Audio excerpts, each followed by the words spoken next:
Hippolyta, our nuptial hour draws on apace. 4 happy days bring in another moon. But oh, methinks how slow this old moon wanes. She lingers my desires. 4 days will quickly steep themselves in night. 4 nights will quickly dream away the time. And then the moon, like to a silver bow, new bent in heaven, will behold the night of our solemnities. Go, Philostrate. Stir up the Athenian youth to merriments. Awake the pert and nimble spirit of mirth. Turn melancholy forth to funerals. The pale companion is not for our pomp. Hippolyta, I wooed thee with my sword, and won thy love doing thee injuries, but I will wed thee in another key, with pomp, with triumph, and with reveling.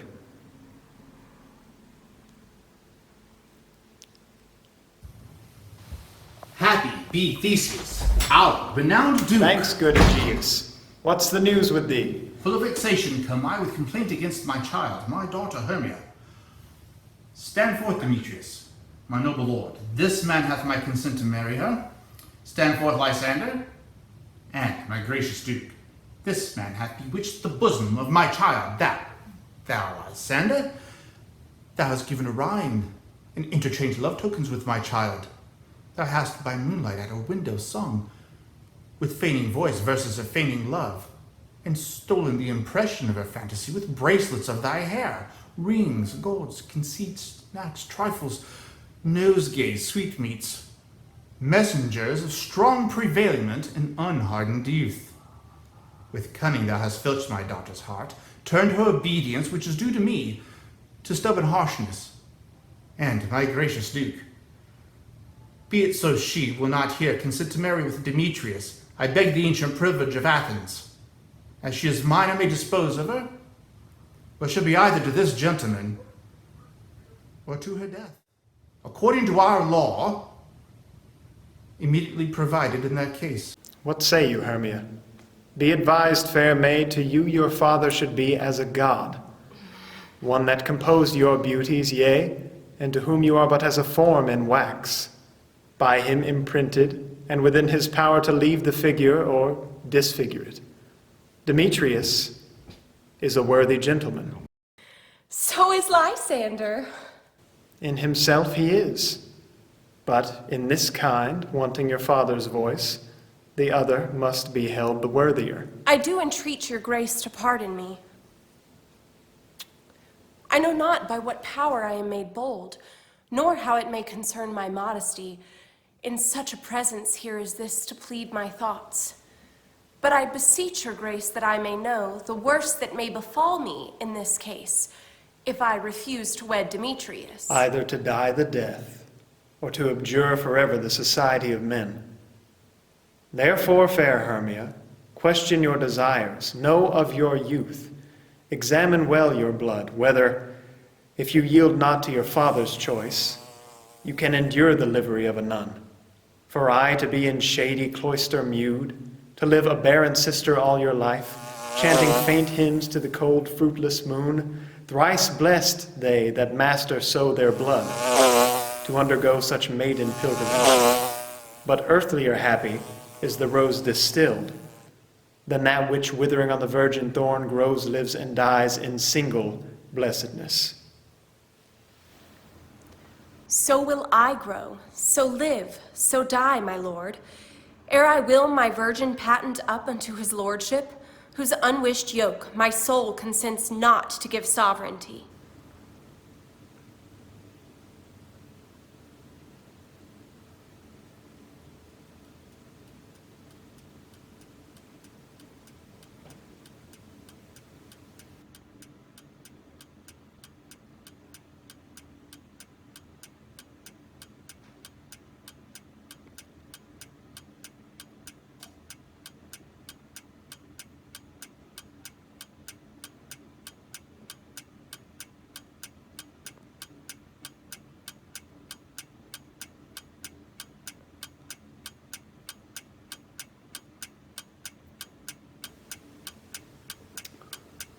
Take time to pause. And by the next new moon, the sealing day betwixt my love and me, upon that day, either prepare to die for disobedience to your father's will, or to wed Demetrius as he would, or on Diana's altar to protest for aye austerity in single life. Relent, sweet Hermia, and Lysander, yield thy crazed title to my certain right. You have her father's love, Demetrius. Let me have Hermia's. Do you marry him? Scornful Lysander. True, he hath my love, and what is mine my love shall render him, and she is mine, and all my right of her I do estate unto Demetrius. My lord, I am as well derived as he, as well possessed. My love is more than his. My fortunes every way is fairly ranked. And which is more than all these boasts can be, I am beloved of beauteous Hermia. Why should not I then prosecute my right? Demetrius, I'll avouch it to his head, made love to Nadar's daughter, Helena, and won her soul. And she, sweet lady, dotes, devoutly dotes in idolatry upon this spotted and inconstant man. I must confess that I have heard so much, and with Demetrius thought to have spoke thereof, but, being overfull of self-affairs, my mind did lose it. But, Demetrius, come, and come, Egeus, you shall go with me. I have some private schooling for you both. For you, fair Hermia, look you arm yourself to fit your fancies to your father's will, or else the law of Athens yields you up, which by no means we may extenuate, to death or to a vow of single life. Come, my Hippolyta, what cheer, my love? Demetrius, Egeus, go along. I must employ you in some business against our nuptial, and confer with you of something nearly that concerns yourselves. With duty and desire, we follow you. How now, my love? Why is your cheek so pale? Belike for want of rain, which I could well beteem them from the tempest of my eyes. Ay me, for aught that I could ever read, or else hear by tale or history, the course of true love never did run smooth, but either it was different in blood, Cross. Too high to be enthralled to or else low. misgraved in respect of years, Oh, spite!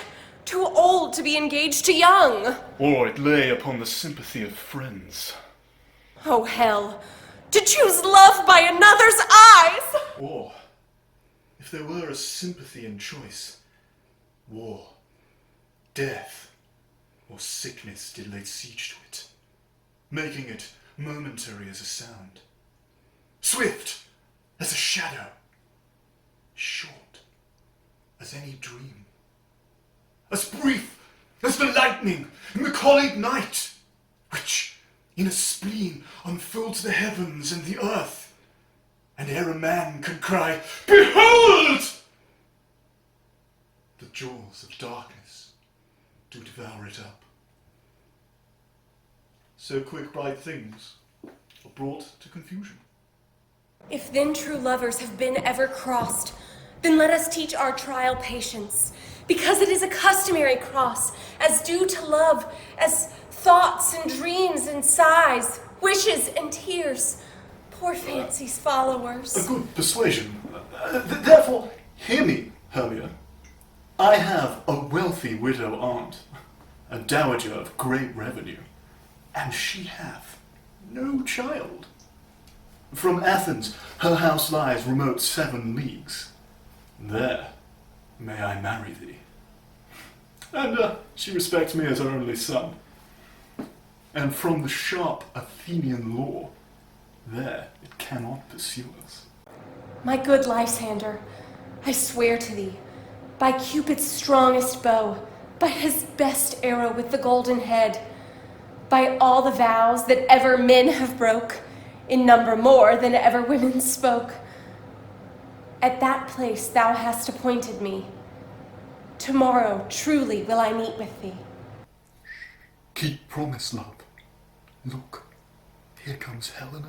Godspeed, fair Helena. Whither away? Call you me fair? That fair again, unsay. Demetrius loves your fair. Oh, happy fair. Your eyes are lodestars, and your tongue's sweet air. Oh, sickness is catching. Oh, a favour so yours would I catch, fair Hermia. There I go. Oh, teach me how you look, and with what art you sway the motion of Demetrius's heart. I frown upon him, yet he loves me Your still. frowns would teach my smiles such skill. The more I hate, the more he follows me. The more I love, the more he hateth me. His folly, Helena, is no fault of mine. None but your beauty. Would that fault were mine. Take comfort. He no more shall see my face. Lysander and myself will fly this place. Before the time I did Lysander see, seemed Athens as a paradise to me. But oh then, what graces in my love do dwell, that he hath turned a heaven unto a hell. Helena, to you we will our minds unfold. Tomorrow night, when Phoebe doth behold her silver visage in the watery glass, decking with liquid pearl the bladed grass, a time the air lovers doth conceal, we have devised through Athens' gates to steal. In the wood, where often you and I, upon faint primrose beds, were wont to lie, emptying our bosoms of their counsel sweet, there my Lysander and myself shall meet, and thence from Athens turn away our eyes to new friends and stranger companies. Farewell, sweet playfellow, pray thou for us, and good luck grant thee thy Demetrius. Keep word, Lysander, I will, gentle or we Hermia. must starve our sight Helena, from lovers' food. adieu. Till morrow, As you deep want him midnight. to bestow it on you. How happy some o'er other some can be. Through Athens I am thought as fair as she. Oh, but what of that? Demetrius thinks not so. He will not know what all but he do know. For as he errs, doting on Hermia's eyes, as waggish boys in game themselves forswear, so the boy love is perjured everywhere. For ere Demetrius looked on Hermia's eyes, he hailed down oaths that he was only mine. And when that hail some heat from Hermia felt, so he dissolved, and showers of oaths did melt. I will go tell him of fair Hermia's flight, and then will he to the woods tomorrow night pursue her. And for this intelligence, oh, if I gain thanks, it is a dear expense. But herein mean I to enrich my pain, to have his sight thither and back again.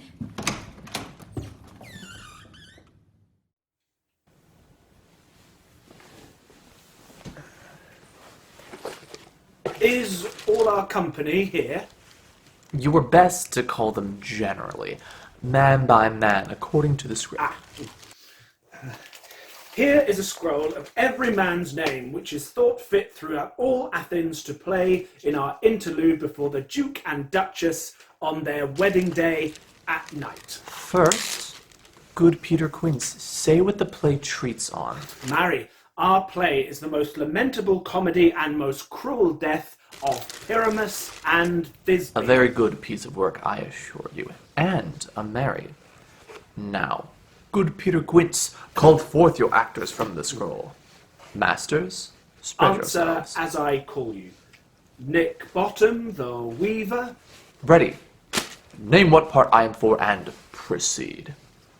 You, Nick Bottom, are set down for Pyramus.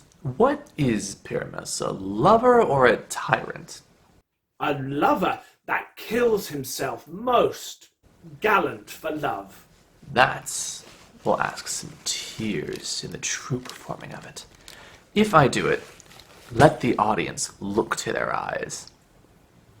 Yet my chief humor is for a tyrant. I could play Hercules rarely, or a part to tear a cat into make a split. The raging rocks and shivering shocks shall break the locks of prison gates, and Phoebus' car shall shine from far and make and mar the foolish fates. That was lovely. Now, name the rest of the players. This is Hercules' vein, a tyrant's vein. A lover's more condoling.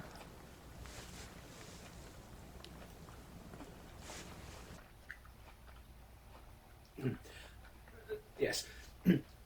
Francis Flute, the bellows mender. Here, Peter Quince.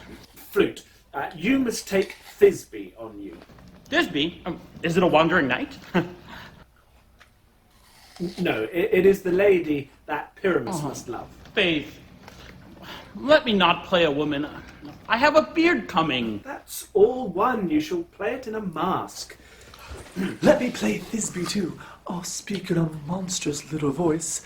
Thisbe, Thisbe, ah, Pyramus, lover dear, thy Thisbe dear and lady dear. No.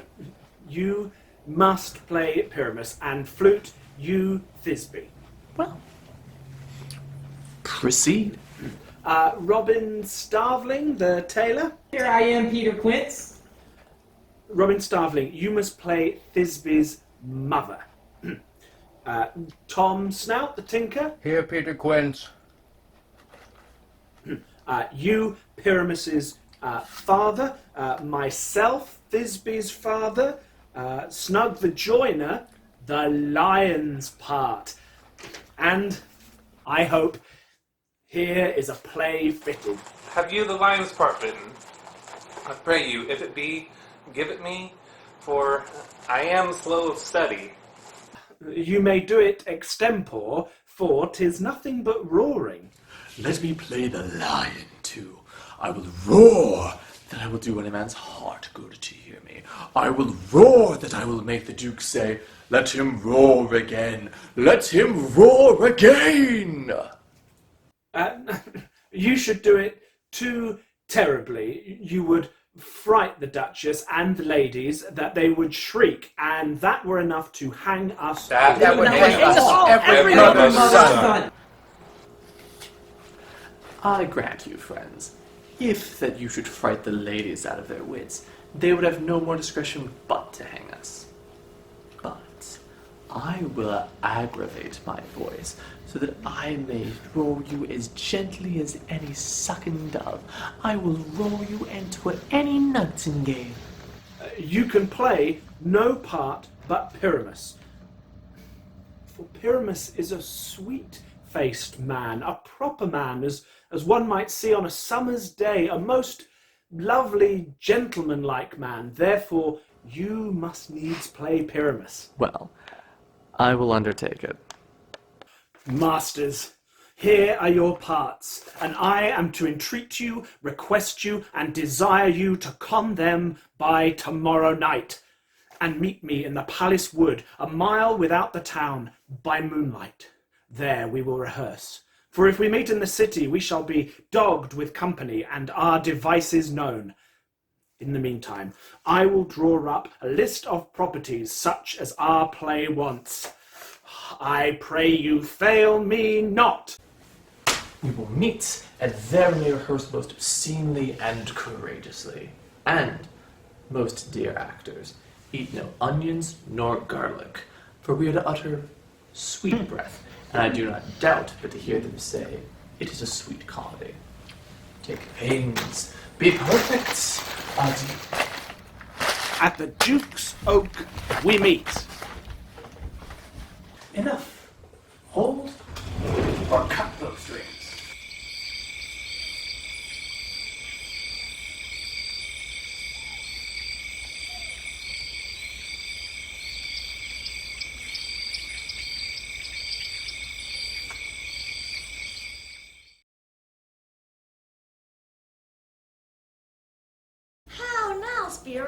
你要去哪里？ Over hill, over dale, through bush, through briar, over park, over pale, through flood, through fire. I do wander everywhere, swifter than the moon's spear. And I serve the fairy queen to do her orbs upon the green. I must go seek some dewdrops here and hang a pearl in every cowslet's ear. Farewell, daintiest spirits, I'll be gone. Our queen and all our elves come here. Anon! 今天晚上大王要在这里大开宴席，可千万不要让他们两个相见。Oberon 的脾气啊，你不会想领教，尤其是他最近为了王后的事情十分的苦恼。王后不知道从哪里偷来了一个印度小王子，把他当成心肝宝贝一样的疼。Oberon 一看啊，眼睛都红了，想要抢过来当自己的小侍童。可是王后怎么可能同意？所以啊，他们两个现在一见面就要破口大骂，搞得小精灵们都心惊胆战的。Either I mistake your shape in making quite, or else you are that shrewd and knavish sprite called Robin Goodfellow. Are not you he that frights the maidens of the villagery? Those that hobgoblin call you and sweet puck? You do their work and they shall have good luck. Are not you he? 小精灵，你说的就是我，没错，我就是那个快乐的夜猫子。有时候啊，我会假装成第三只脚，在凳子下面，然后呢，在老太婆说话的时候啊，一溜烟的跑走，让老太婆跌个四脚朝天。周遭的人啊，越看越好笑，笑到眼泪鼻涕直流的，说都没有看过这么好笑的事情哎。但是现在快让开 ，Here comes Oberon. And here my mistress. Would that he were gone. Ill met by moonlight, proud Titania. What jealous Oberon? Fairies, skip hence. I have forsworn his bed and company. Tarry, rash wanton! Am not I thy lord? Then I must be thy lady. But I know when thou hast stolen away from fairyland, and in the shape of Corin sat all day playing on pipes of corn and versing love to amorous Philida. Why art thou here, come from the farthest steppe of India? But that, forsooth, the bouncing Amazon, your buskined mistress and your warrior love, to Theseus must be wedded, and you come to give them both joy and prosperity. How can thou thus for shame, Titania? Glance at my credit with Hippolyta, knowing I know thy love Theseus. These are the forgeries of jealousy. And never, since the middle summer's spring, met we on hill, in dale, forest or mead, by paved fountain or by rushy brook, or in the beached margent of the sea, to dance our ringlets to the whistling wind, but with thy brawls thou hast disturbed our sport. Therefore the winds, piping to us in vain, as in revenge, have sucked up from the sea contagious fogs, which, falling in the land, hath every pelting river made so proud that they have overborne their continents. Therefore the moon, the governess of floods, pale in her anger, washes all the air that rheumatic diseases do abound. The spring, the summer, the childing autumn, angry winter, have changed their wonted liveries, and the mazed world by their increase now knows not which is which. And this same progeny of evils comes from our debate, from our dissension. We are their parents and original. Why should Titania cross her Oberon? I do but beg a changeling boy to be my henchman. Set your heart at rest. The fairyland buys not the child of me. His mother was a votress of my order, and in the spiced Indian air by night full often hath she gossiped by my side, and sat with me on Neptune's yellow sand, marking the embarked traders on the flood, and we have laughed to see the sails conceive, and grow big-bellied with the wanton wind. But she, being mortal, of that boy did die. And for her sake do I rear up her boy, and for her sake I will not part with him. How long within this wood intend you stay? Perchance till after Theseus's wedding day. If you will patiently dance in our round and see our moonlight revels, go with us. If not, shun me, and I will spare your haunts. Give me that boy and I will go with ye. Not for thy fairy kingdom. Fairies away! We shall chide downright if I longer stay. Well, go thy way. Thou shalt not from this grove till I torment thee for this injury. My gentle Puck, come hither. Thou remembrance, since once I sat upon a promontory and heard a mermaid on a dolphin's back, uttering such dulcet and harmonious breath that the rude sea grew civil at her song, and certain stars shot madly from their spheres to hear the sea maid's music. 我记得啊。 That very time I saw, but thou couldst not, flying between the cold moon and the earth, Cupid, full armed. A certain aim he took at a fair vestal throned by the west, and loosed a love shaft smartly from his bow, as it should pierce 100,000 hearts. But might I see young Cupid's fiery shaft quenched by the chaste beams of the watery moon? And the imperial votaress pressed on, in maiden meditation, fancy free. Yet marked I where the bolt of Cupid fell. It fell upon a little western flower. Before, milk white, now purple in love's wound. And maids call it love in idleness. Fetch me that flower, the herb I showed thee once. The juice of it on sleeping eyelids laid will make or man or woman madly dote upon the next live creature that it sees. Fetch me this herb, and be thou here again, ere a leviathan can swim a league. 只要40分钟，我就可以环绕世界一圈。 Having once this juice, I'll watch Titania when she is asleep, and drop a liquor of it in her eye. The next thing then, waking she looks upon, be it on lion or bear, wolf or bull, on meddling monkey or on busy ape, she shall pursue it with the soul of love. And ere I take the charm from off her sight, as I can take it with another herb, I'll make her render up her page to me. But who comes here? I am invisible, and I will overhear their conference.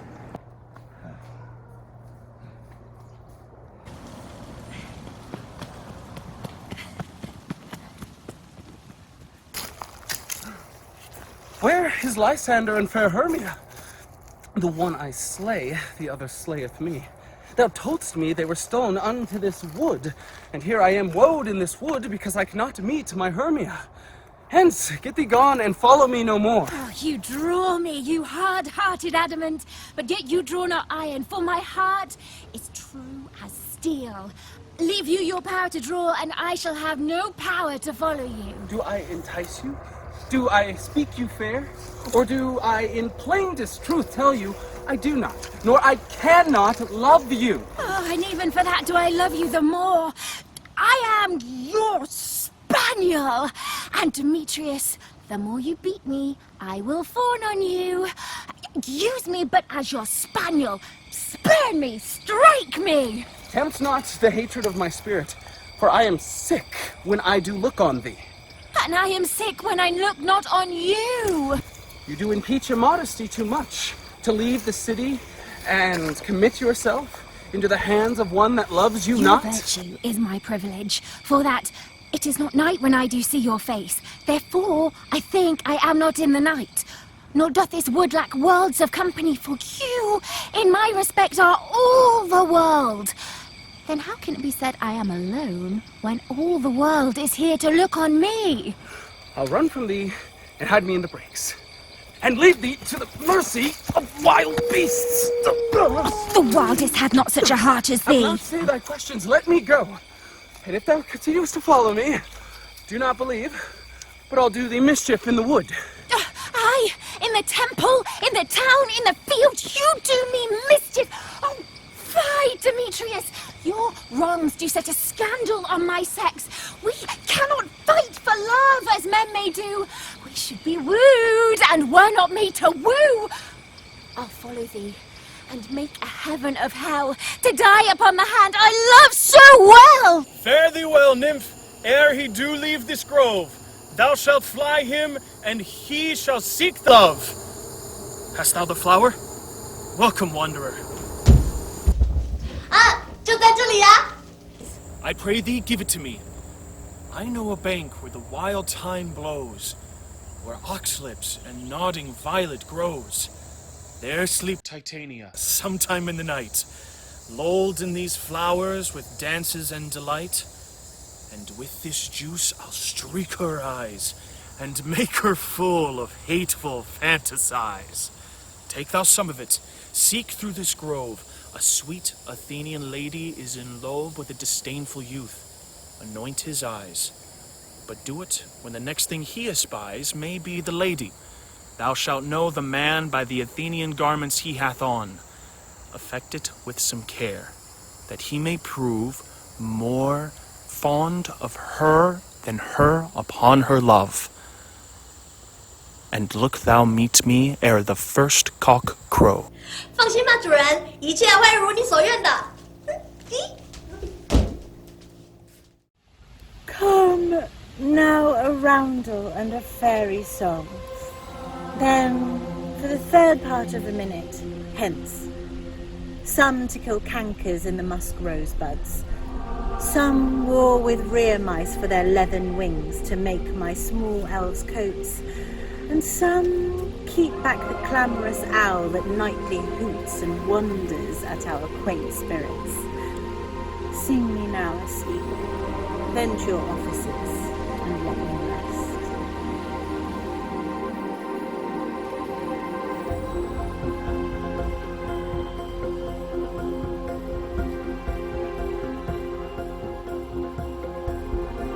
Hence away! Now all is well. One aloof stands sentinel. What thou seest when thou dost wake, do it for thy true love take. Love and languish for his sake. Be it ounce or cat or bear, pard or boar with bristled hair. In thy eye they shall appear. When thou wakest, it is thy dear. Wake when some vile thing is near. Love, you faint with wandering in the wood, and truth be told, I have forgot our way. Well, rest us, Hermia, if you think it good, and Be it so, tarry for the Lysander. comfort of the day. Find you out of bed, for I upon this bank will rest my head. One turf shall serve as pillow for us both. One bed, one heart. Two bosoms. Nay, and, good Lysander, one for throat. my sake, my dear, lie further off yet. Do not lie so near. Take sense, sweet, of my innocence. Love takes its meaning in love's confidence. I mean to say, my heart unto yours is knit. So together, one heart, we can make of it. Two bosoms, interchained with an oath, then become one bosom and one single troth. By your side, no bedroom me deny, for lying so, Lysander does not lie. Lysander riddles me very prettily. Now much beshrew my manners and my pride if Hermia were to say Lysander lied. But, gentle friend, for love and courtesy, lie further off yet. In human modesty, such separation, as may well be said, becomes a bachelor and a maid. So far be distant, and good night, sweet friend. Thy love ne'er alter till thy life's end. Amen, amen, to that fair prayer say I. End my life if I do end loyalty. Here is my bed. Sleep bring thee all his rest. With half that wish, the wisher's eyes be pressed.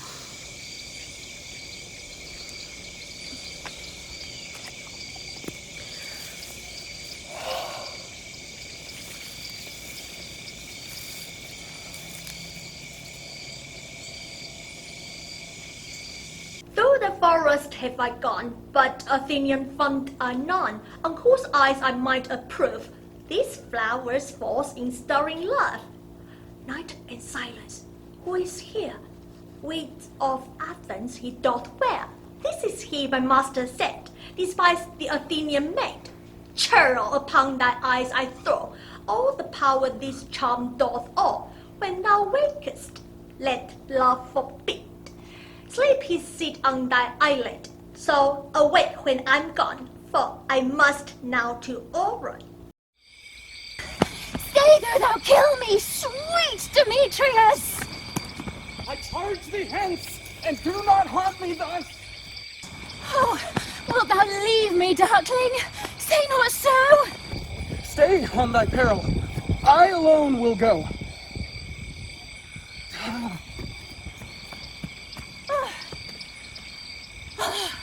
I am out of breath in this fun chase. The more my prayer, the lesser is my grace. Happy is Hermia, where she lies, for she hath blessed and attractive eyes. No, I am as ugly as a bear. The beasts that meet me run away for fear. Oh, what wicked and dissembling glass of mine made me compare with Hermia's fiery eyne? So who is here? Lysander, on the ground. What, dead or asleep? I see no blood, no wound. Lysander, if you live, good sir, awake! And I will walk through fire for thy sweet sake. Transparent Helena, nature makes art, and through thy bosom shows me thy gentle heart. Where is Demetrius? How fit a word! That vile name shall perish on my sword! Lysander, say not so! What though he love your Hermia? Lord, what though? Yet Hermia still loves you. Then be content. Content? With Hermia? Nay, I do repent. The many tedious minutes with her I have spent. Not Hermia, but Helena I love. For who would not exchange a raven for a dove? The will of man is by his reason swayed, and reason says thou art the fairer maid. So things that grow, not ripe until their season, I, being young, not till now ripe to reason. But now, touching the point of human skill, reason becomes the marshal of my will, and leads me to your eyes, where I overlook love's finest words written in love's richest book. Wherefore was I to this keen mockery born, when at your hands did I deserve such scorn? Good troth you do me wrong, good sooth you do, in such disdainful manner me to woo. But fare ye well. Perforce I must confess, I thought you lord of more true gentleness. That a lady of one man refused should by another therefore be abused.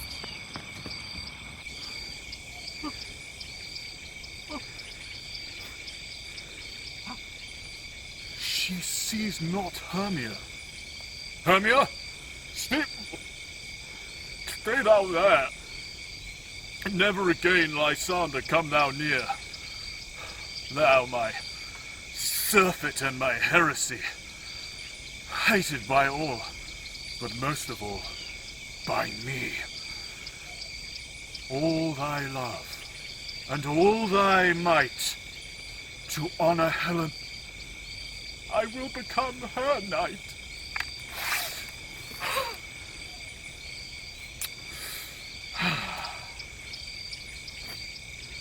Helena? Helena! Helena!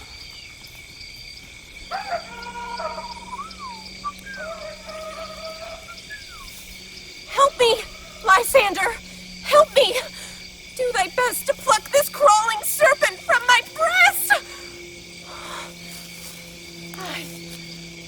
a pity. What a dream was here. Lysander, look how I do quake with fear. Methought a serpent eat my heart away, and you thought smiling at his cruel prey. Lysander, what removed? Lysander, Lord! What, out of hearing? Not a sound, no word? Alack, where are you? Speak! And if you hear, speak of all loves, I swoon almost with fear.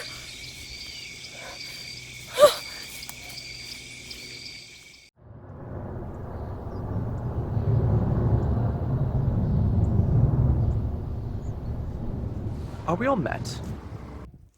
Pat, here's a marvellous, convenient place for our rehearsal.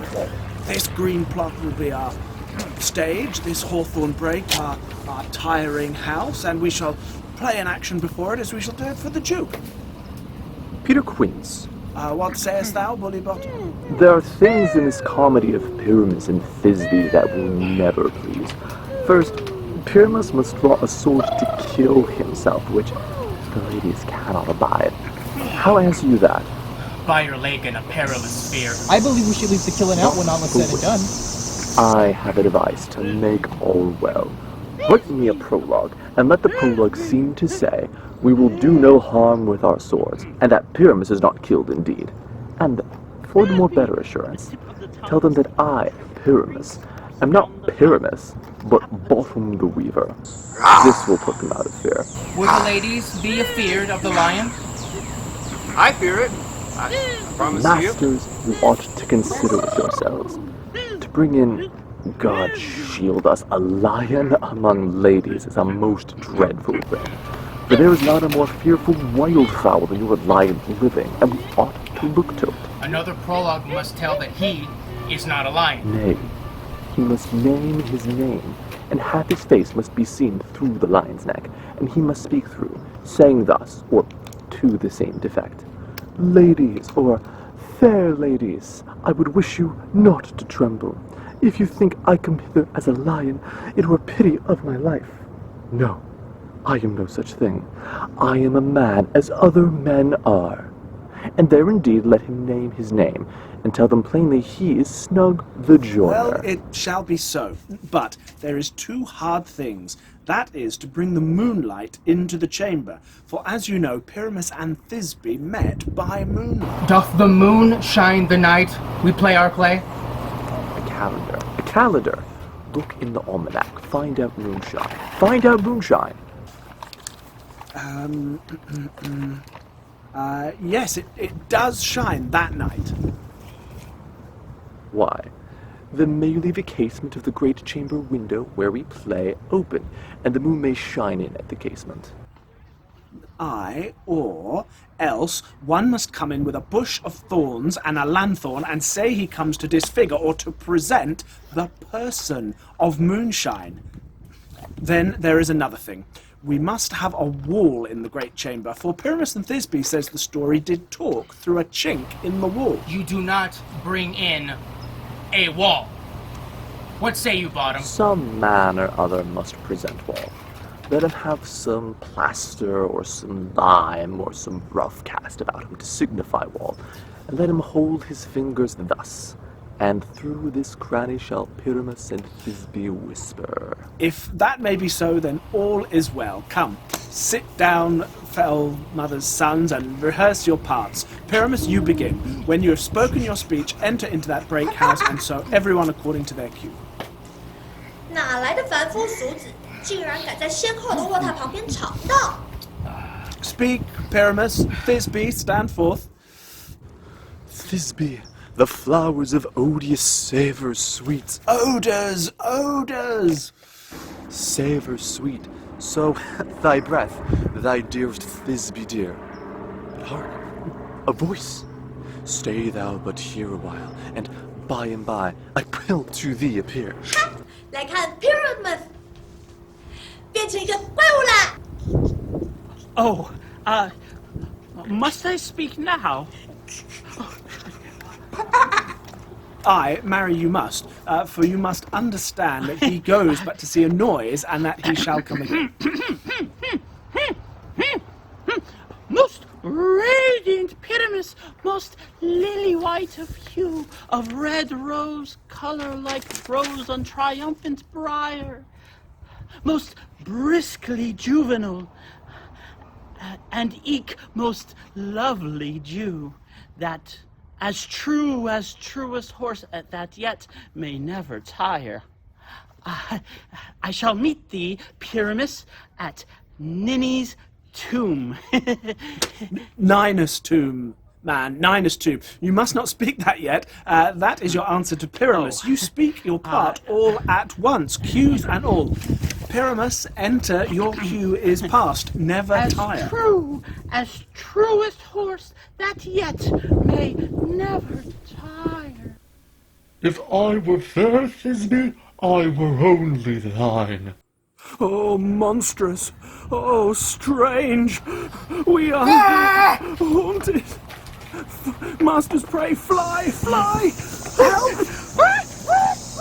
Why do they run away? This is a knavery of them, to make me afeard. O Bottom, thou art changed. What do I see on thee? What do you see? You see an ass head of your own, do you? Bless thee, Bottom, bless thee. Thou art translated. I see their knavery. This is to make an ass of me, to fright me, if they could. But I will not stir from this place, do what they can. I will walk up and down here, and I will sing that they shall hear that I am not afraid. The ouzel cock so black of hue, with orange tawny bill, the throstle with his not so true, the wren with little queen.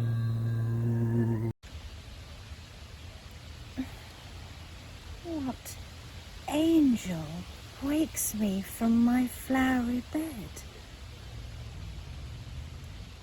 The finch, the sparrow, and the lark, the plain-song cuckoo grey, whose note full many a man doth mark, and dares not answer nay.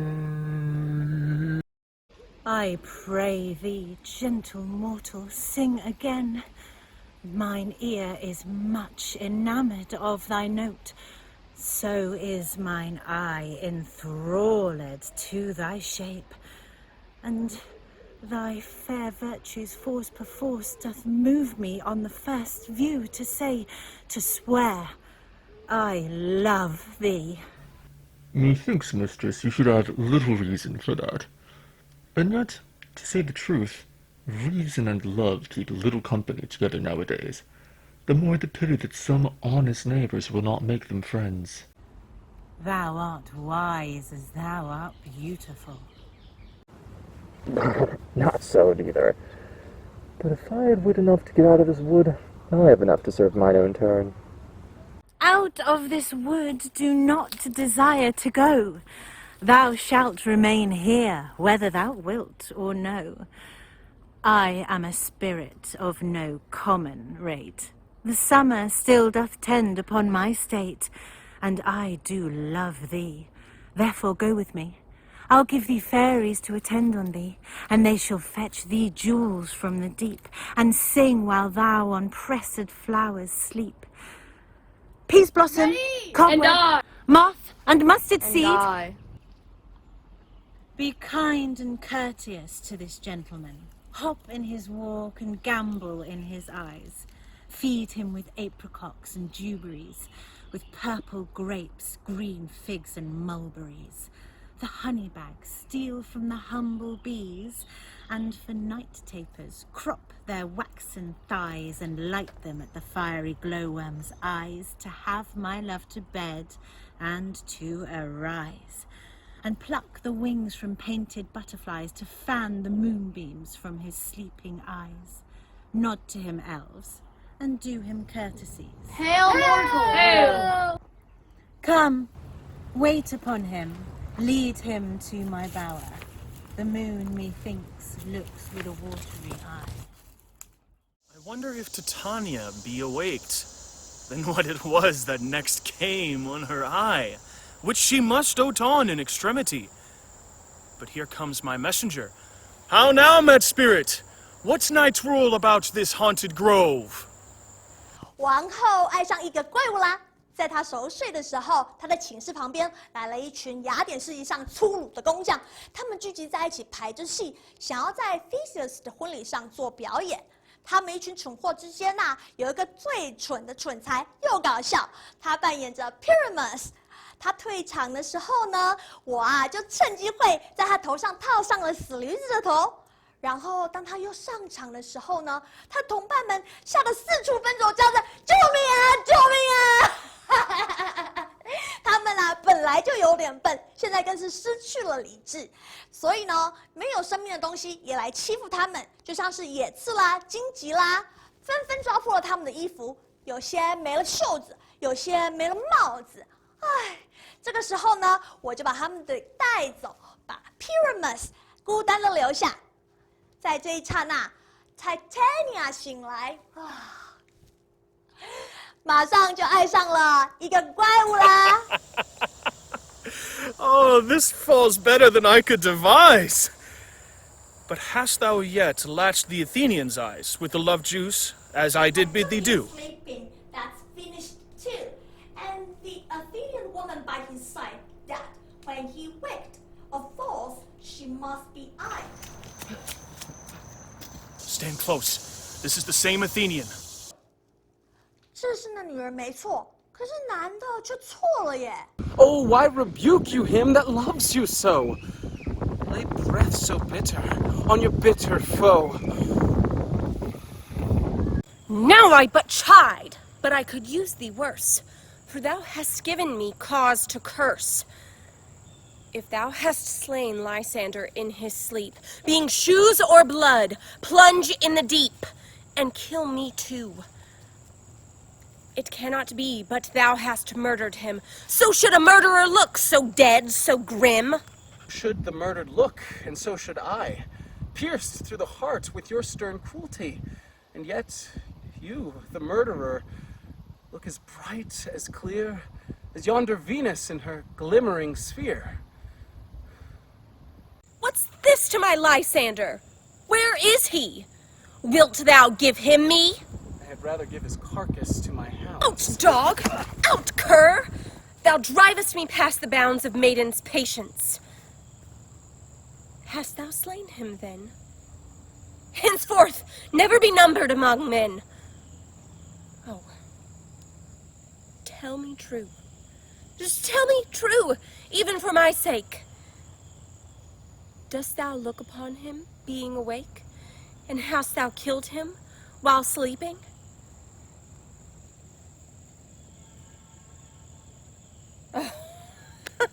Brave touch. Could not a worm, an adder, do so much? You spend your passion in a misprized mood. I'm not guilty of Lysander's blood, nor is he dead, if aught I can tell. I pray thee then, tell me that he is well. And if I could, what should I get therefore?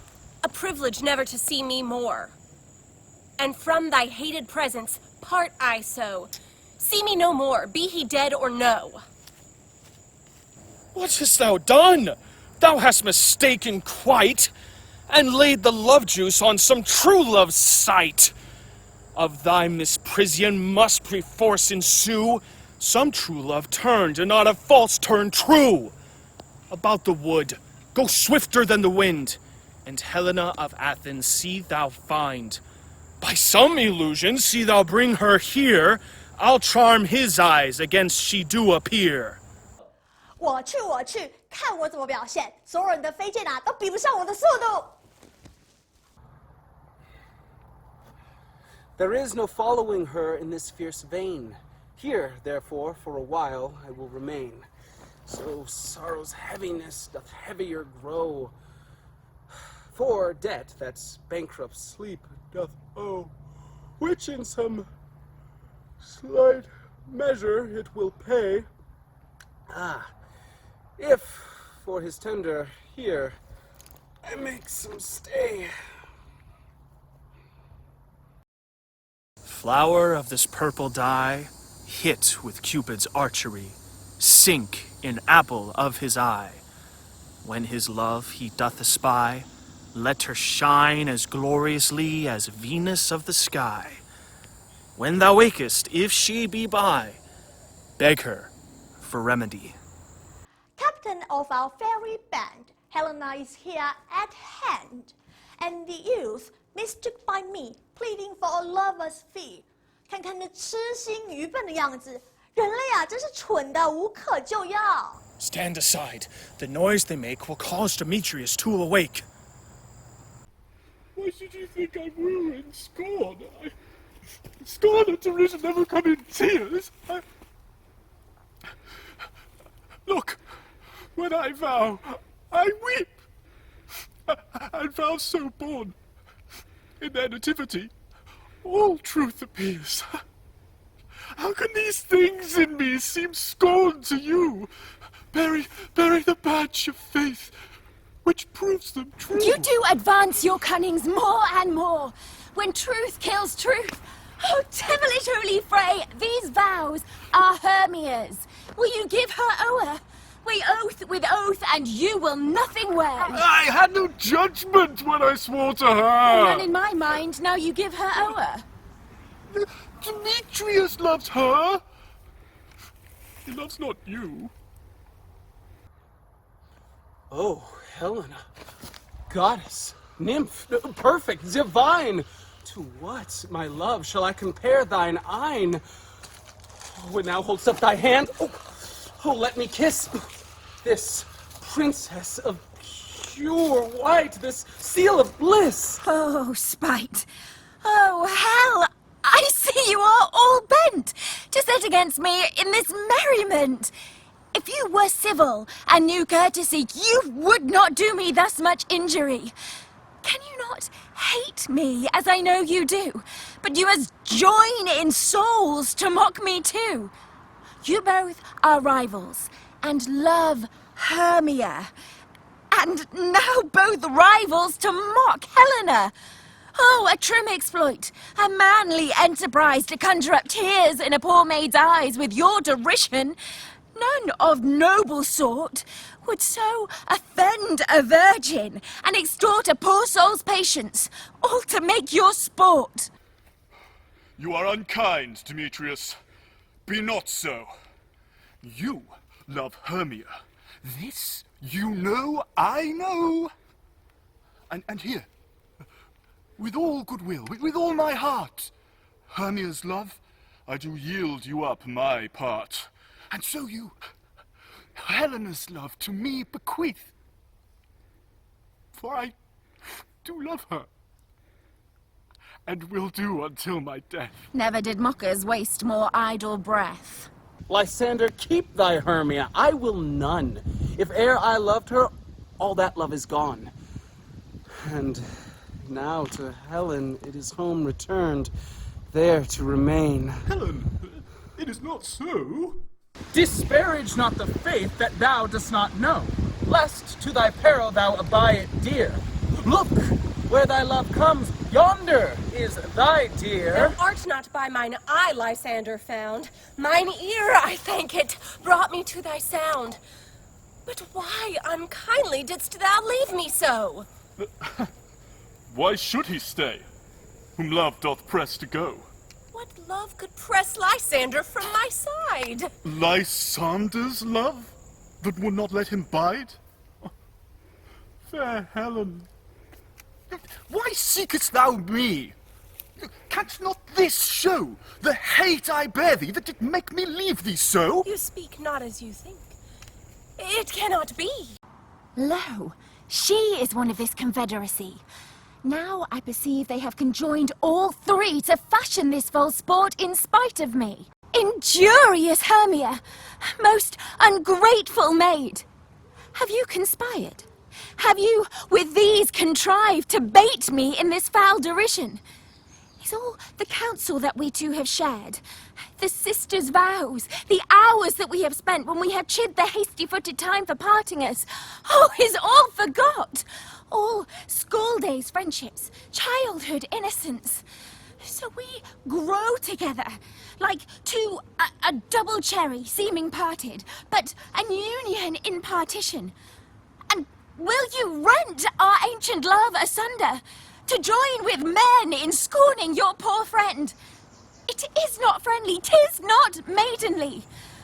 Our sex as well as I may chide you for it, but I alone do feel the injury. I am amazed at your passionate words. I scorn you not. It seems that you scorn me. Have you not set Lysander, as in scorn, to follow me and praise my eyes and face, and made your other love, Demetrius, to call me goddess, nymph, divine, and rare? I understand not what you mean by this. I do. Persevere, counterfeit sad looks, wink at each other, hold the sweet jest up.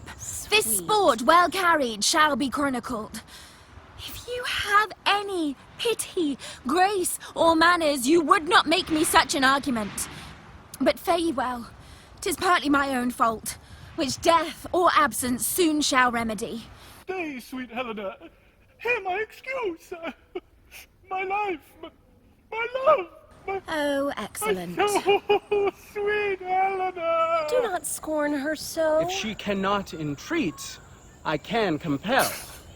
Thou canst compel no more than she entreat. Thy threats have all the strength of her weak prayers. I do love Helen. By my life I do. And I will swear it by that which I stand to lose, to prove thee false who says I love her not. I say I love thee more than he can do. If thou say so, withdraw and prove it too. Quick, come. Lysander, where to tends all this? Away, you Ethiop! No, no, sir. Seem to break loose, take on as you would follow, yet come not. You are a tame man. Go. Canst thou purr? Vile thing, let loose, or I will shake thee from me like a serpent! Why are you grown so rude? What changes this? Sweet love. Thy love? Tawny Tartar, out! Out! Loathed medicine, hated potion, hence! Do you not jest? Yes, sooth, and so do you. Demetrius, I will keep my word with thee. I would I had your bond, for I perceive a weak bond holds you. I will not trust your word. What? Should I hurt her? Huh? Should I strike her? Kill her dead? I mean, I hate her. But, nor shall I harm her. What? Can you do me greater harm than hate? Hate me? Wherefore? Oh me, what news, my love? Am not I Hermia? Are not you Lysander?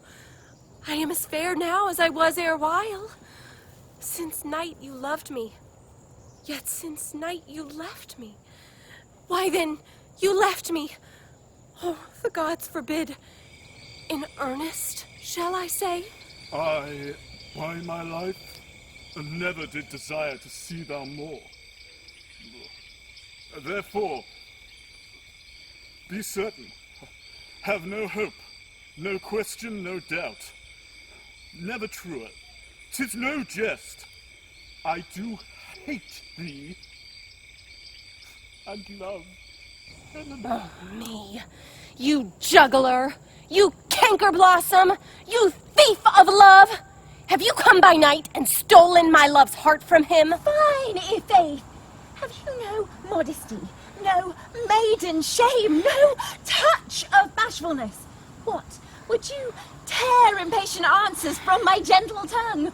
Fie, you counterfeit! You puppet, you! Puppet? Why so? Aye, that way goes the game.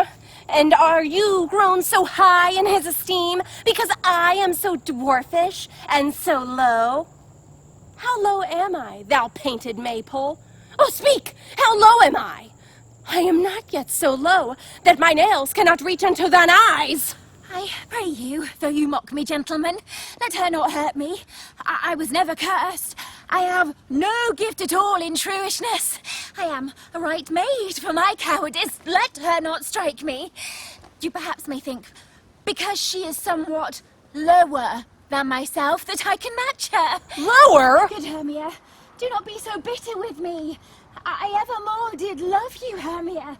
Did ever keep your counsels, never wronged you. Save that, in love unto Demetrius, I told him of your stealth unto this wood. He followed you, and for love I followed him. And now, sir, you will let me quiet go. To Athens will I bear my folly back, and follow you no further. Let me go. You see how simple and how fond I am. Why, get you gone. Who is it that hinders you? Foolish heart that here I leave behind. What? With Lysander? With Demetrius. Be not afraid, gentle Helena. She shall not harm thee. No, sir, she shall not, though you take her part. Oh, when she's angry, she is keen and shrewd. She was a vixen when she went to school. And though she be but little, she is fierce. Little again. Nothing but low and little. Why will you suffer her to flout me thus? Let me come to her. Dwarf? You minimum of hindering not grass maid? Bead? You acorn? You are too officious.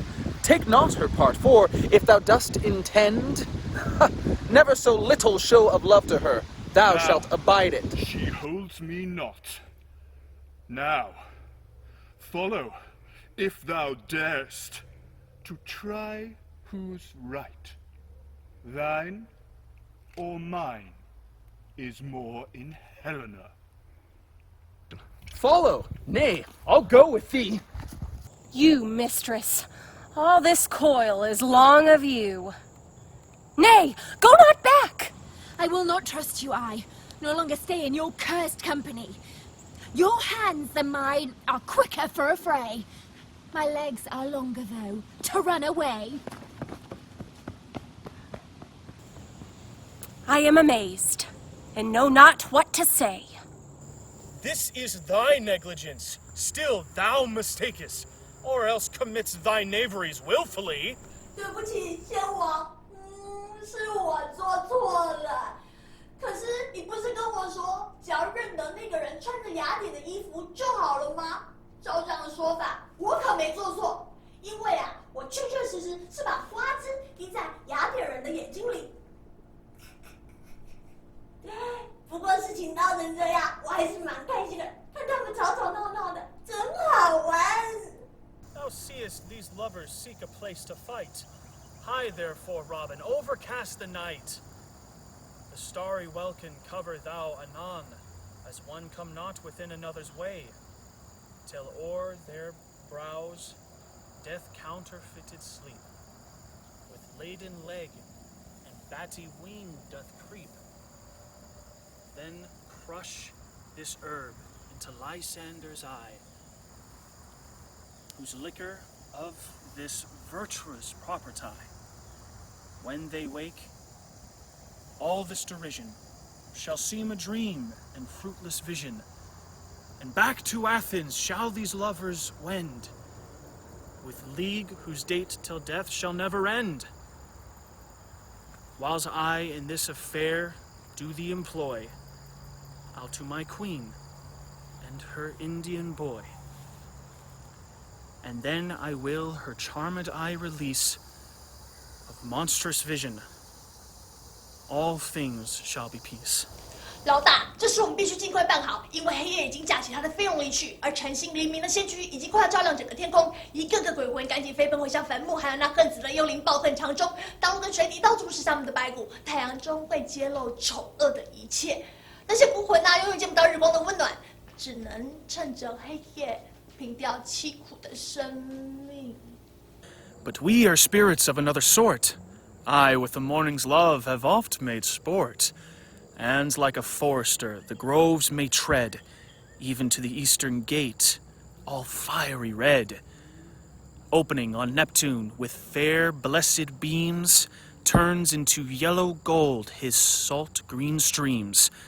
But, notwithstanding, make haste, make no delay. We may effect this business yet ere the day. Up and down. I will lead them up and down. I'm field in field and town. Goblin, lead them up and down. Where art thou now, Demetrius? Speak now! Here, villain, drawn and ready, where art thou? I will be with thee straight! Follow me, then, to plainer ground. Lysander, speak again! Thou run away, thou coward! Art thou fled? Speak! In some bush, where dost thou hide thy head? Thou coward, art thou bragging to the stars, telling the bushes that thou look'st for wars, and wilt not come? Come, recreant, come, thou child. I'll whip thee with a rod. Yea, art thou there? Follow my voice. Well, try no manhood here.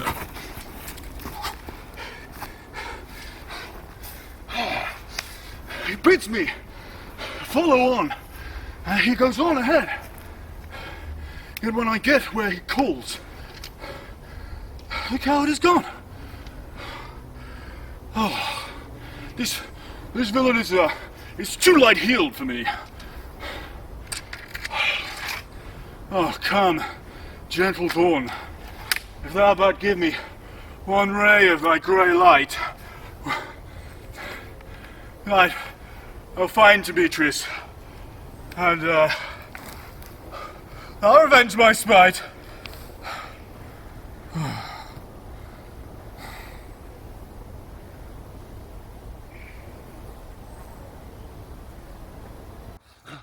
Abide me, if thou durst. Nay, thou mockest me. Thou shalt buy this dear, if ever I thy face by daylight see. Now, go thy way. Faintness constraineth me to measure out my length on this cold bed. My days approach. Look to be visited. Oh, weary night. Oh, long and tedious night. Abate thy hour. Shine comfort from the east, that I might back to Athens by daylight, from these that my poor company detest. And sleep, that sometimes shuts out sorrow's eye, steal me a while from mine own company.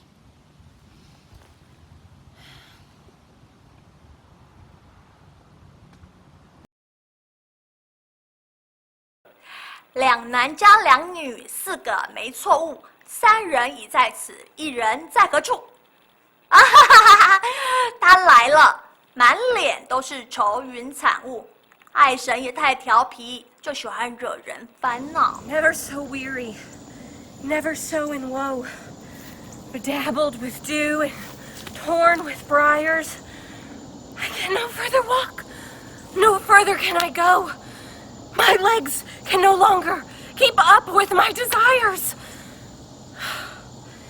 Here will I rest me till the break of day. Heavens shield Lysander, if they mean a fray. Oh. Underground sleep sound, I'll apply to your eye, gentle love a remedy. 醒来见旧人脸，乐满心，情不尽。从此相亲又相爱，一句俗话说得好，个人各有各的宝，等你醒来就知道。Jack shall have Jill, naught shall go ill. The man shall have his mare again, and all shall be well.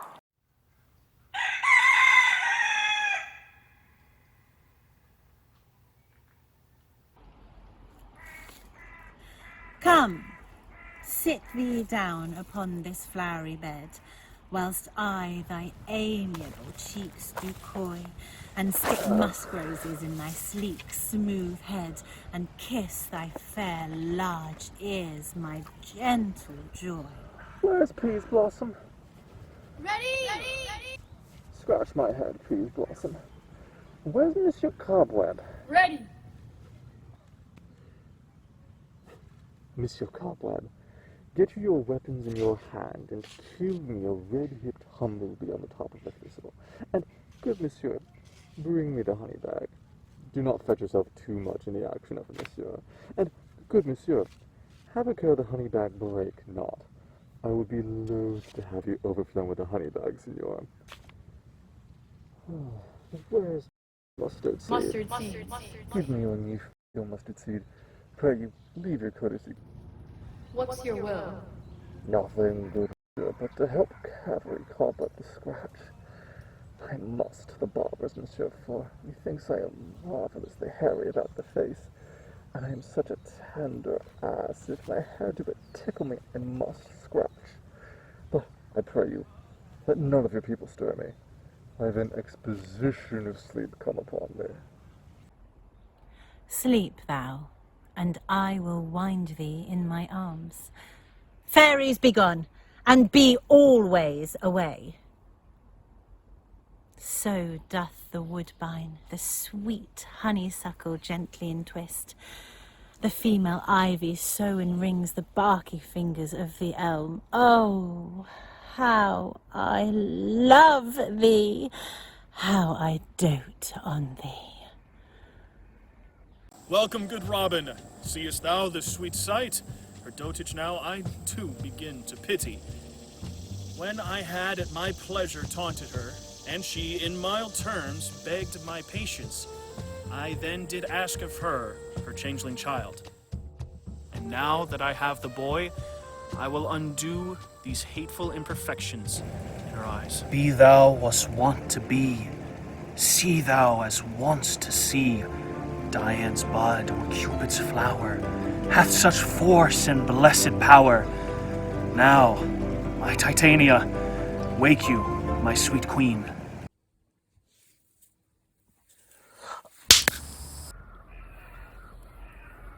My Oberon, what visions have I seen? Methought I was enamoured of an ass. There lies your love. How came these things to pass? Ah! How mine eyes do loathe his visage now! Ah! Silence a while, Robin. Take off this head. Titania, music call and strike more dead than come and sleep of all these five the sense. Music! Oh, music! Such as charmeth sleep. Come, my queen, take hands with me, and rock this ground whereon these sleepers be. 先王留心听，我听见云雀歌吟。 Come, my lord, and in our flight, tell me how it came this night that I, sleeping here, was found with these mortals on the ground. 等你一觉醒来啊，小笨蛋，用你的眼睛好好看。 When my cue comes, call me and I will answer. My next is most fair Pyramus. Hi-ho! Peter Quince. Flute the bellows mender? Snout the tinker? Starveling? Gods alive, stolen hence and left me asleep. I have had a most rare vision. I've had a dream. past the one of man to say what dream it was. Man is but an ass if he go about to expound this dream. Methought I was... There's no man can say what. Methought I was... And methought I had. But man is a patched fool, if he will offer to say what methought I had. I will get Peter Quince to write a ballad of this dream. It shall be called Bottom's Dream, because it hath no bottom. I will sing it in the latter end of a play, before the Duke. Go, one of you, find out the forester, and since we have the verdict of the day, my love shall hear the music of my hounds. Uncouple in the western valley, let them go. Dispatch, I say, and find the forester. We will, my queen, up to the mountain's top, and mark the musical confusion of hounds and echo in conjunction. I was with Hercules and Cadmus once, when in a wood of Crete they bayed the bear with hounds of Sparta. Never did I hear such gallant chiding. For besides the groves, the skies, the fountains, every region near seemed all one mutual cry. Never before did I hear so musical a discord, such sweet thunder. My hounds are bred out of the Spartan kind. So flued, so sanded, and their heads are hung with ears that sweep away the morning dew. Crook-kneed and dew-lapped like Thessalian bulls, slow in pursuit, but matched in mouth like bells, each under each, a cry more tunable was never hollowed to, nor cheered with horn. In Crete, in Sparta, nor in Thessaly, judge when you hear. But soft, what nymphs are these? My lord, this is my daughter here asleep in this Lysander. This Demetrius is... this Helena, old Nader's Helena. I wonder if they're being here together. No doubt they rose up early to observe the rite of May, and, hearing our intent, came here and grace our solemnity. But speak, Egeus, is not this the day when Hermia should give answer of her choice? It is, my lord. Go, bid the huntsmen wake them with their horns.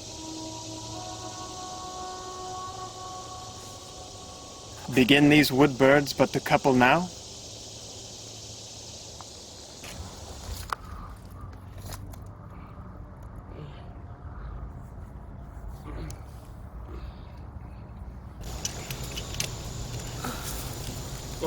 Pardon, my lord. I pray you all, stand up. I know you two are rival enemies. How comes this gentle concord in the world that hatred is so far from jealousy to sleep by hate and fear no enmity? My lord, I shall reply amazedly. Half sleep, half waking. But as yet, I swear, I cannot truly say how I came here. But, as I think, I shall answer truly.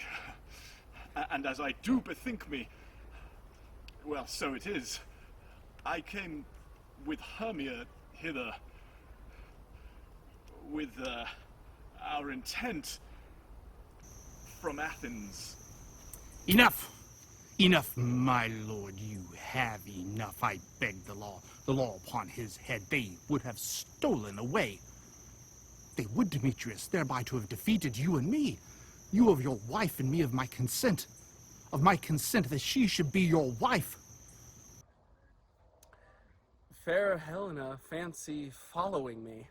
But, my good lord, I wot not by what power, but by some power it is. My love to Helena, melted as the snow, seems to me now the remembrance of an idle god, which in my childhood I did dote upon. And all my faith, and the virtue of my heart, the object, the pleasure of mine eye, is only Helena. Egeus, I will overbear your will.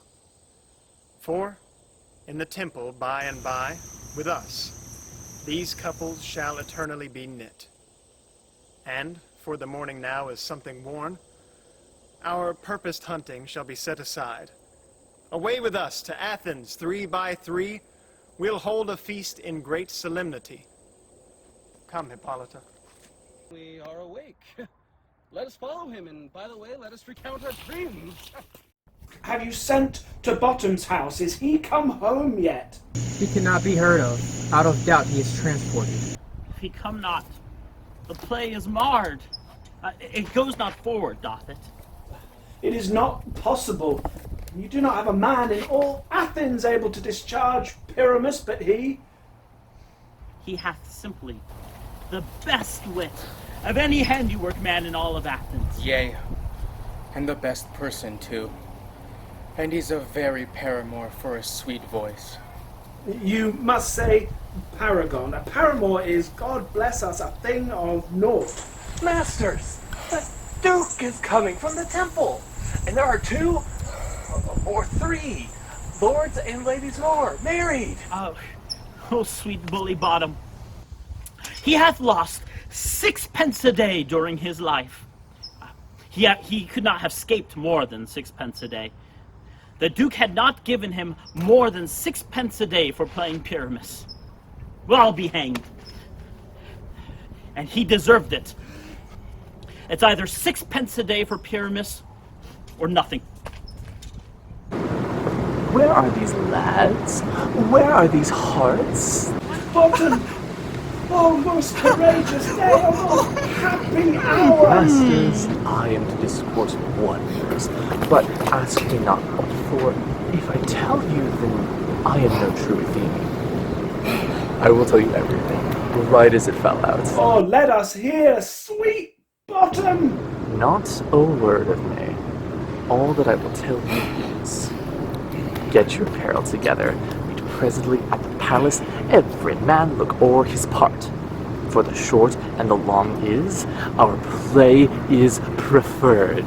In any case, let Thisbe have clean linens, and let not him that plays the lion pare his nails, for they shall hang out for the lion's claws. No more words. Away! Go away! 'Tis strange, Theseus, that these lovers speak of. More strange than true. I never may believe these antique fables, these fairy toys. Lovers and madmen have such seething brains, such shaping fantasies that apprehend more than cool reason ever comprehends. The lunatic, the lover, and the poet are of imagination all compact. One sees more devils than vast hell can hold, that is, the madman.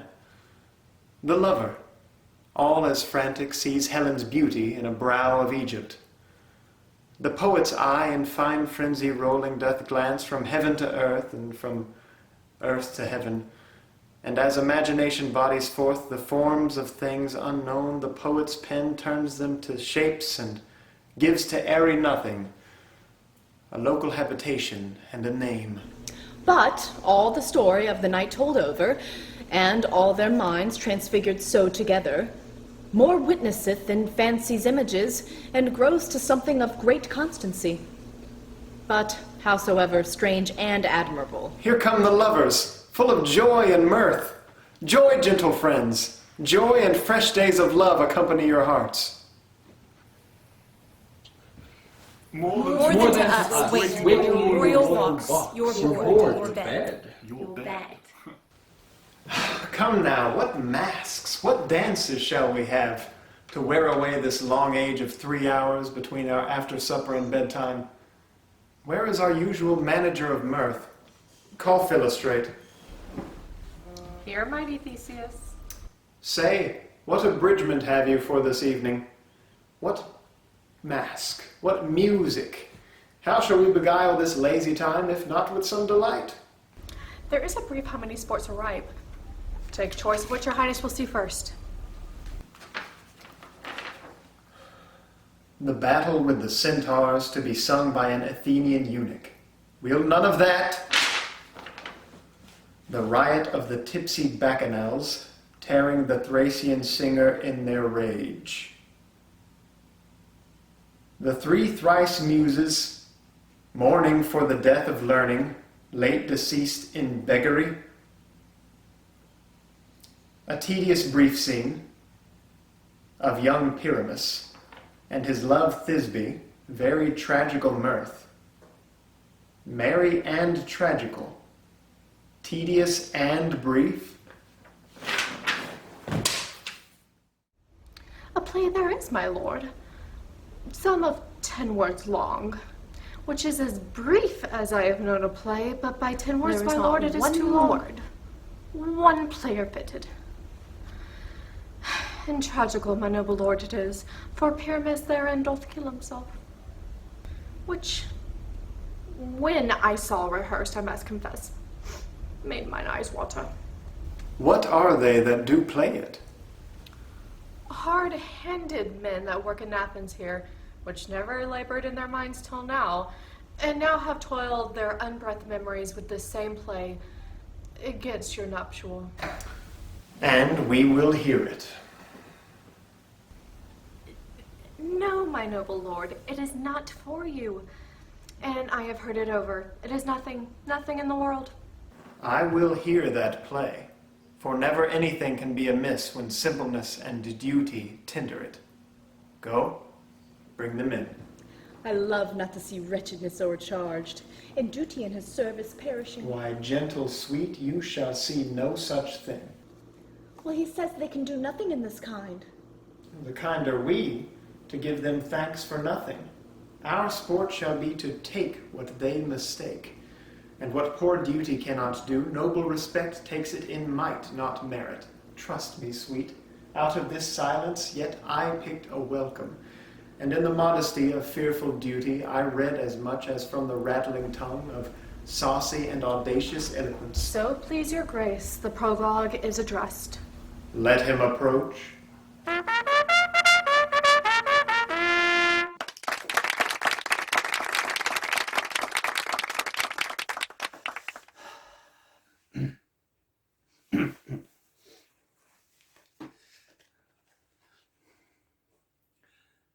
If we offend, it is with our good will. That you should think we come not to offend, but with good will. To show our true skill, that is the true beginning of our end. Consider then we come but in despite. We do not come as minding to contest you, our true intent is. All for your delight, we are not here. That you should here repent you, the actors are at hand, and by their show you shall know all that you are like to know. This fellow doth not stand upon points.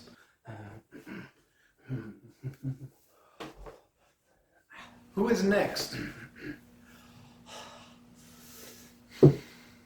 Gentles, perhaps you wonder at this show, but wonder on till truth makes all things plain. This man is Pyramus, if you would know. This beauteous lady Thisbe is, certain.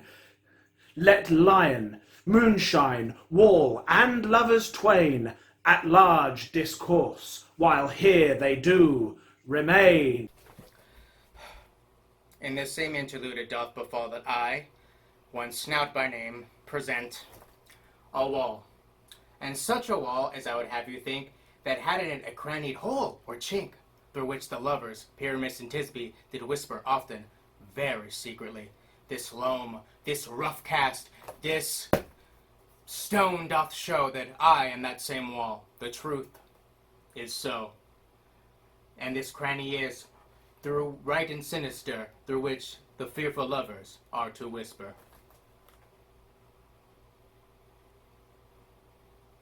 Is the wittiest partition that ever I heard discord, my lord. Pyramus draws near the wall. Silence! O grim-looked night, O night with hue so black, O night, whichever art with days not, O night, O night! Alack, alack, alack. I fear my Thisbe's promise is forgot, and thou, O wall, O sweet, O lovely wall, which standst between her father's ground and mine. Thou wall, O sweet and lovely wall, show me thy chink to blink through with mine eye. Thanks, courteous wall. Jove shield thee well for this. But what see I? No Thisbe do I see. O wicked wall, through whom I see no bliss! Cursed be thy stones for thus deceiving me! The wall, methinks, being sensible, should curse again. No, in truth, sir, he should not. Deceiving me is Thisbe's cue. She is to enter now, and I am to spy her through the wall. You shall see, it will fall pat as I told you. Yonder, she comes. O wall, full often hast thou heard my moans. My cherry lips have often I see a voice. kissed thy stone. Now will I to the chink to spy, and I can hear my Thisbe's face. Thisbe! Oh, my love? I think thou art my love. Think what thou wilt, I am thy lover's grace. Now kiss me through the hole of this vile wall. I kissed the wall's wall, not your lips at all. Wilt thou meet me at Ninny's tomb straightway? Oh, stride life, stride death, I come without delay. Thus have I, wall, my part discharged so, and, being done thus, wall away doth go. This is the silliest stuff that I ever heard. The best of this kind are but shadows, and the worst are no worse, if imagination amend them. It must be your imagination then, not theirs. If we imagine no worse of them than they of themselves, they may pass for excellent men. Here come two noble beasts in, a man and a lion. I wonder if the lion be to speak. No wonder, my lord. One lion may when many asses do. You, ladies, you, whose gentle hearts do fear the smallest monstrous mouse that creeps on floor, may, perchance, both quake and tremble here when lion rough and wildest rage doth roar. Know that I, one snug the joiner, am a lion fell, nor else no lion's dam. For if I should as lion come in strife into this place, 'twere pity on my life. A very gentle beast, of a good conscience. Very best at a beast, my lord, that e'er I saw. The lion is a very fox for his valor. True, and a goose for his discretion. Not so, my lord. For his valor carries discretion, and the fox carries the goose. His discretion, I am sure, cannot carry his valor. For the goose carries not the fox. It is well. Leave it to his discretion, and let us listen to the moon. This lanthorn doth the horned moon present. Myself the man, I the moon, do seem to be. This is the greatest error of all the rest. The man should be put into the lantern. How else is it the man and the moon? I am a-weary of this moon. Would he would change.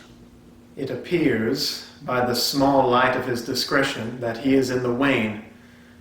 But yet, in courtesy, in all reason, we must stay the time. Proceed, moon! All that I have to say is to tell you that the lanthorn is the moon, I the man in the moon, this thorn bush, my thorn bush, and this dog, my dog. Why, all these should be in the lantern, for all these are in the moon.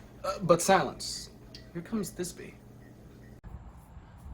This is old Ninny's tomb. Where is my love? Rawr! Rawr! Rawr! Oh. Well roared, lion. Well run, Thisbe. Well shown, moon. Well moused, lion.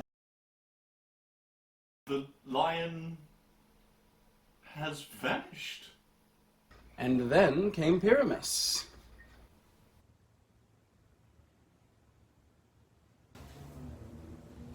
Sweet moon, I thank thee for thy sunny beams. I thank thee, moon, for shining now so bright. For by thy gracious golden glittering gleams I trust to take of truth Thisbe's sight. But stay, oh spite, but mark, poor knight, what dreadful dole is here? Eyes do you see? How can it be? Oh, dainty duck, oh dear! Thy mantle good, what stained with blood? Approach ye furies fell. Oh, fates, come, and the death of a dear friend, and thrum, go near to make a man quail, unsafe. crush, Oh, my conclude, heart. and quell. But I pity the man.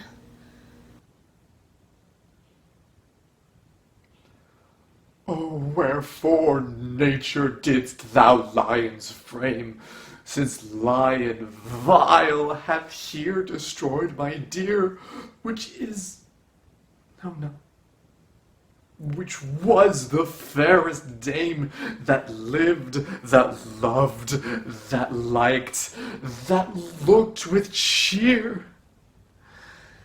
Come, tears confound, out sword and wound.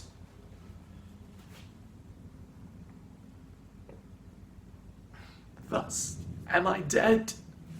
Thus.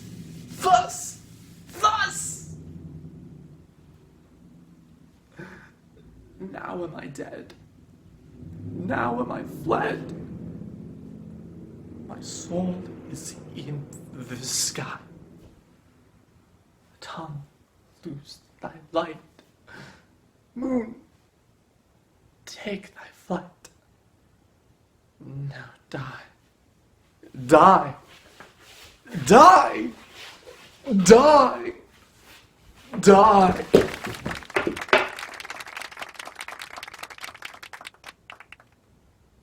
No die, but an ace for him, for he is but one. Less than an ace, man, for he is dead. He's nothing. With the help of a surgeon he might yet recover, and prove a fool. How chance moonshine is gone before Thisbe comes back and finds her lover? She will find him by starlight. Here she comes, and her passion ends the play. Methinks she should not use a long one for such a Pyramus. I hope she will be brief. A mote will turn the balance. Which Pyramus, which Thisbe is the better? He for a man, God warrant us. What? She for a woman. Sleep, my love? God bless. What? Dead, my love? Oh, Pyramus. Speak. Speak. Quite dumb. Dead? Dead. A tomb must cover thy sweet eyes.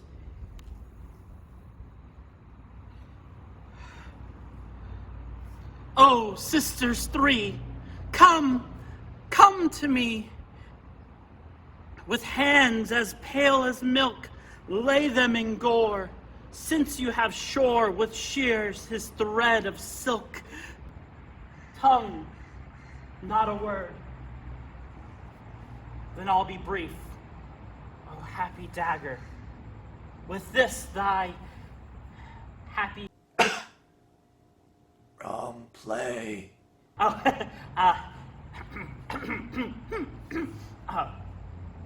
come, trusted sword. Come, blade, my breast imbrue. And farewell, friends. Thus, Thisbe bids adieu. Adieu. Adieu. Moonshine and lion are left to bury the dead. Aye, and wall too. No, assure you. The wall is down that part of their fathers. Will it please you to see the epilogue, or to hear a dance between two of our company? No epilogue, I pray you, for your play needs no excuse, never excuse. For when the players are all dead, there needs none to be blamed. Marry, if he that writ it had played Pyramus and hanged himself in Thisbe's garter, it would have been a fine tragedy. And so it is, truly, and very notably discharged. But come, your dance! Let your epilogue alone!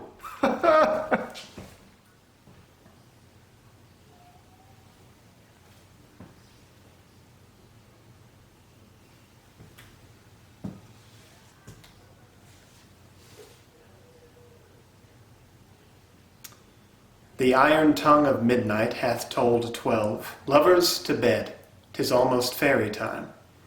I fear we shall outsleep the coming morn, as much as we this night have overwatched. A fortnight hold we this solemnity, in nightly revels and new jollity.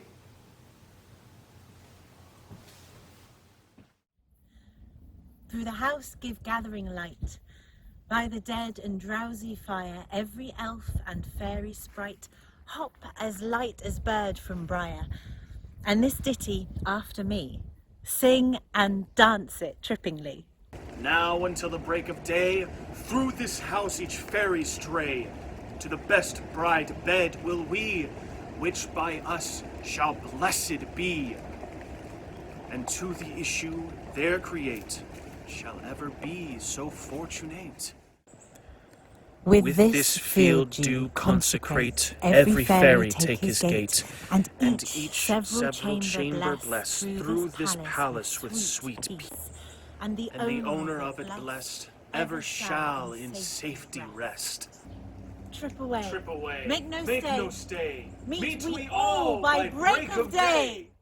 要是这个故事扰乱了各位的心情，就请你们这样想想，一切就可以得到补偿。这种种显现的幻境，不过是梦中的妄念。如果宽恕，定当补偿。And as I am an honest pug, if we have unearned luck, now to escape the serpent's tongue, we will make amends ere else the pug a liar call. So, good night unto you all.